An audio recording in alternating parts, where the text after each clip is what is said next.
প্রিয় দর্শক, আসসালামু আলাইকুম। দর্শক, আপনাদের প্রীতি ও শুভেচ্ছা জানিয়ে শুরু করছি আমাদের আজকের প্রতিবেদন। তো দর্শক, আজকে আমরা এক অসহায় মেয়ের গল্প তুলে ধরব, যার নাম হচ্ছে অনিকা। অনিকার বাবা নেই।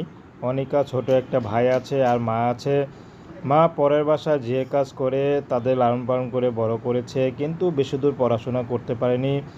অনিকা ক্লাস 8 পর্যন্ত পড়াশোনা করেছে, তারপরে পড়াশোনা তার মা চালাতে পারেনি।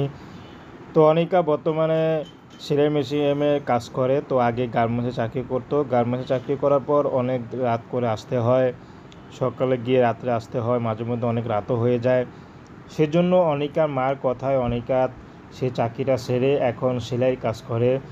কারণ ইয়াং মেয়ে, এখনও বিয়ে শাদী হয়নি, যদি কিছু হয়ে যায়, এমনিতেই গরিব, টাকার জন্য বিয়ে হয় না, তার উপর যদি কলঙ্কের ডাক পড়ে তাহলে হয়তো আর বিয়ে শাদী হবে না। তো এই জন্য গার্মেন্টস চাকরি ছেড়ে এখন অনিকা পাশের বাসায় সেলাইয়ের কাজ করে।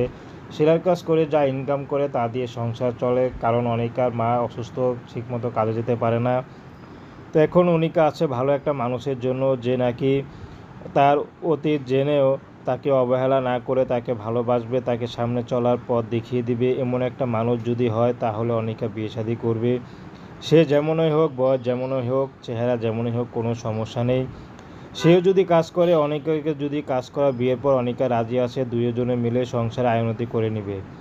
তো দর্শক, প্রেম ভালোবাসা, সাহায্য সহযোগিতা, বিয়ে শাদী করা একান্ত আপনাদের ব্যক্তিগত ব্যাপার। আসুন আমরা 5 ওয়াক্ত নামাজ পড়ি, সর্বদাই দেশের সেবা করি। আসসালামু আলাইকুম রহমতুল্লাহি বরকাতুহু।